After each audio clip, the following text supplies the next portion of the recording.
हैं तो फिर सोहेल अफरीदी को मार दिया जाएगा, अफरीदी को मार दिया जाएगा। नाज़रीन, कत्ल होने जा रहा है सोहेल अफरीदी का। पक्की अथेंटिक इतलात हैं।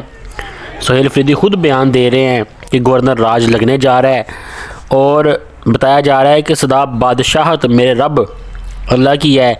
फ़िरौन को भी बड़ा घमंड था कि ताहयात बादशाहत करूँगा।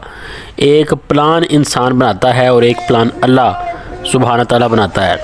तो सोहेल अफरीदी ने कहा है कि मुझे कत्ल करने जा रहे हैं और गवर्नर राज लगाना चाहते हैं, लेकिन इससे पहले ये अवाम का एतमाद मुझ पर ख़त्म करना चाहते हैं और ये कोशिश भी वही कर रहे हैं। वज़ीर सोहेल अफरीदी ने यह बयान तब दिया जब ईमान मुज़ारी को प्रेगनेंट हालत में गिरफ़्तार किया, नेफे में हाथ डाल के घसीटा और गाड़ी में फेंका। तो सोहेल अफरीदी ने बयान दे दिया है। पहले ज़रा ये बयान मुलाहिज़ा करें। अफरीदी को मार दिया जाए, डिसाइड कर चुके हैं तो फिर सोहेल अफरीदी को मार दिया जाएगा। जब मैं वज़ीर आला मुंतखब हुआ, बावजूद इसके कि मेरे वज़ीर आला बनने में इन्होंने अपना हर हरफा इस्तेमाल किया। उसके बाद एक बयानिया बनाया गया कि ये स्मगलर है।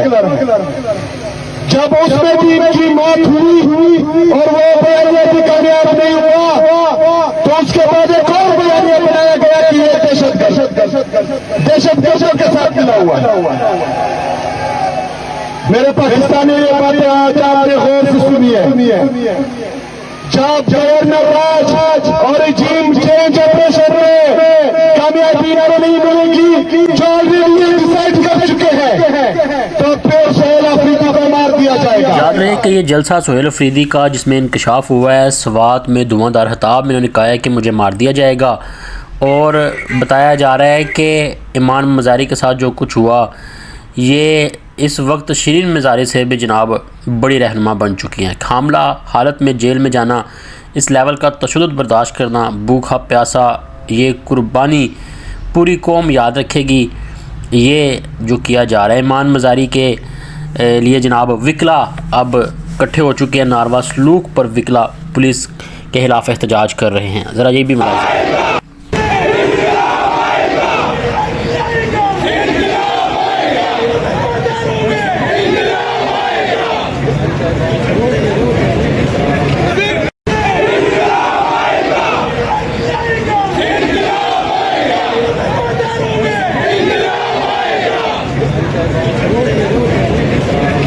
दूसरी जानब कुछ टाउट जनाब स्कूल में पहुंचे हैं और स्कूल के बच्चों को नारे लगवाने से रोका जा रहा है। ये टीचर जनाब इनके सामने डट गई हैं और कहा है कि जनाब आपने बच्चों से नारे नहीं लगवाने। स्कूल टीचर को ये पैगाम दिया जा रहा है। अब आप कमांडर साहिब से बात करें, अस्करी टाउट का जवाब था। फिर कहते हैं कि हमारा सियासत से कोई तल्लक नहीं है। स्कूल के बच्चों को भी जनाब इन्होंने अपने कंट्रोल में ले लिया। ज़रा ये क्लिप पहले मुलाहिज़ा कर लें। डेट है चोरी की, वजीर आला है, चोर दरबार, ठीक है। आपने यहाँ पर आप नारे नहीं लगवाने, बस आप कमांडर साहब से बात कर लें। कमांडर साहब जो है ना वो आप कमांडर साहब से बात करें। साहब के साथ है, सब इस मुल्क के साथ है, सब इस जमहूरियत के साथ है, जमहूरियत के साथ है। कोई नहीं बैठा। आपने बच्चों से नारा नहीं लगवाना, बाकी आप अपनी ड्यूटी करें। बस मैंने आपसे यही कहनी थी। नारे लगाना बिल्कुल सीएम है, लेकिन ये स्कूल है, स्कूल का इवेंट है, बच्चों को सियासत में मत लेकर आए। आप यहाँ पर नारे लगवाएंगे। अब ये खान साहब का शऊर जो है ना, ये अब हर घर में पहुंच चुका है। नहीं क्यों आप देखे सब कुछ बराबर लेकर चले। आपका काम नहीं है यहाँ पर बच्चों से नारे लगवाए। आपने नारे नहीं लगवा सकते, हमने नारे नहीं लगवाए। आपने लगवाए नारे, हमने सुने। आप सिर्फ स्कूल की हद तक रहे। दूसरी जानब जुनैद अकबर ने भी धमकी लगा दी है, अगर सोहेल अफरीदी को कत्ल किया गया तो वो क्या करेंगे, ये खबर भी आपके सामने रखेंगे। यही नहीं बल्कि सोहेल अफरीदी को का कोर कमांडर पेशावर और IGFC पर इल्ज़ामात आए हैं। 2030 की नई धमकियां आ गई हैं। तो इन तमाम खबरों को डिकोड करते हैं। कमेंट सेक्शन में जल्दी से इमरान खान जिंदाबाद टाइप करें। जब आप इमरान खान जिंदाबाद टाइप करते हैं तो वतन फरोशों को, गद्दारों को खास किस्म की आग लगती है। जनाब हमने इनको आग में जलाते रहना है। पाक फ़ौज जिंदाबाद का नारा लगाएं, क्योंकि पाक फ़ौज है तो पाकिस्तान जनाब एटलीस्ट दहशत गर्दों से महफूज है। रिपोर्ट के मुताबिक सोहेल अफरीदी ने अपने कत्ल की पेशनगोई करते हुए कहा है कि इन्हें कत्ल करने की मुकम्मल तैयारी कर ली गई है। इसके साथ ही दोस्तों हुमायूं महबूब ने भी इस हवाले से अहम पेशनगोई की है कि मुमकिन तौर पर किसी को कत्ल किया जा सकता है। कोई अहम सियासी शख्सियत या कोई और। इन बयानात से आप अंदाज़ा लगा सकते हैं कि पाकिस्तान के हालात किस तरफ जा रहे हैं। सोहेल अफरीदी का कहना है कि हर बयानी में नाकामी के बाद ये फ़ैसला किया गया है कि अब नहीं मार दिया जाएगा, अब इन्हें मार दिया जाएगा। पहले स्मगलर और दहशतगर्द वाला बयानिया नाकाम हुआ, फिर 3 इक़दामात का फ़ैसला किया गया। अव्वल गवर्नर राज लगाना, दोम नाअहली के ज़रिए रजीम चेंज, और जब इन दोनों में नाकामी हुई तो तीसरा ऑप्शन यानी इन्हें कत्ल करने का मनसूबा बना लिया गया। इस सूरत हाल पर जुनैद अकबर शदीद गुस्से में हैं और सामने भी आए हैं, और इन्होंने अदारों को खबरदार किया कि सोहेल अफरीदी ने कल भी इल्ज़ाम आयद किया है कि कोर कमांडर पेशावर और IGFC ने मिलकर 13 ऑपरेशन शुरू किया, जहां नकल मकानी करवाई जा रही है।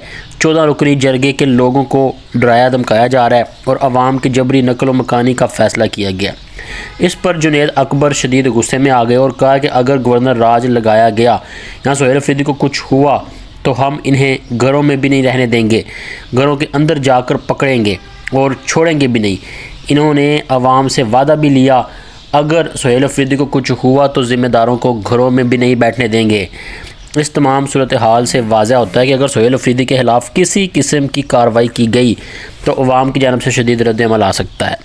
दूसरी जानब हुमायूं महबूब जो अक्सर पेशनगोइयाँ करते हैं, इन्होंने भी खबरदार किया है कि वो ऐसे हालात देख रहे हैं जिनमें इस खित्ते में किसी बड़ी शख्सियत को कत्ल किया जा सकता है, जिसके बाद से हालात मज़ीद ख़राब हो सकते हैं। इनका कहना है कि ये वाक़या भारत में भी हो सकता है, पाकिस्तान में भी, या किसी करीबी मुल्क में भी किसी अहम शख्सियत का मर्डर किया जा सकता है। कल जो बातें सोहेल अफरीदी ने की, इसके बाद 13 ऑपरेशन का सारा इल्ज़ाम कोर कमांडर पेशावर और IGFC पर डाल दिया गया। इस तनाज़र में भी मुनीब फ़ारूक के ज़रिए तहरीक इंसाफ को एक बार फिर बिला वास्ता धमकी भी सामने आई। सबसे पहले मुनीब फ़ारूक ने ये कहा है कि DG ISPR ने मुख्तलिफ यूट्यूबर से मुलाकातें की और इन्हें ब्रीफिंग दी। मुनीब फ़ारूक के मुताबिक वो ख़ुद कई ब्रीफिंग में शरीक नहीं हो सके क्योंकि मसरूफ़ियात की वजह से ये मुमकिन नहीं होता। ताहम इन्होंने ये बात दोहराई जो वो काफ़ी पहले कर चुके थे कि मौजूदा इस्टेब्लिशमेंट इमरान खान से सख्त नापसंदगी रखती है। इन यूट्यूबर्स को भी ये बात बखूबी समझ आ गई है कि इस्टेब्लिशमेंट का मौक़िफ़ आज भी वही है जो पहले था, यानी ISPR की जानब से यूट्यूबर से मुलाकातों के बावजूद इमरान खान के मामले में कोई नरम रवैया इख्तियार न किया गया और इस हवाले से इस्टेब्लिशमेंट का मौक़िफ़ तब्दील नहीं हुआ। इसके बाद 13 ऑपरेशन के हवाले से सोहेल अफरीदी को जनाब कोर कमांडर पेशावर और IGFC पर संगीन इल्ज़ामात लगाए, हत्ता कि ये भी कहा गया इनको कत्ल करने की कोशिश की जा रही है। तो ये सारे मामलात हैं। तो इस वक्त पाकिस्तान की सिचुएशन बड़ी ख़राब हो चुकी है, और याद रहे कि जो किया गया है उस खातून के साथ प्रेग्नेंट हालत में इसको उठाया गया, जेल में फेंका गया, तो इस पर भी अब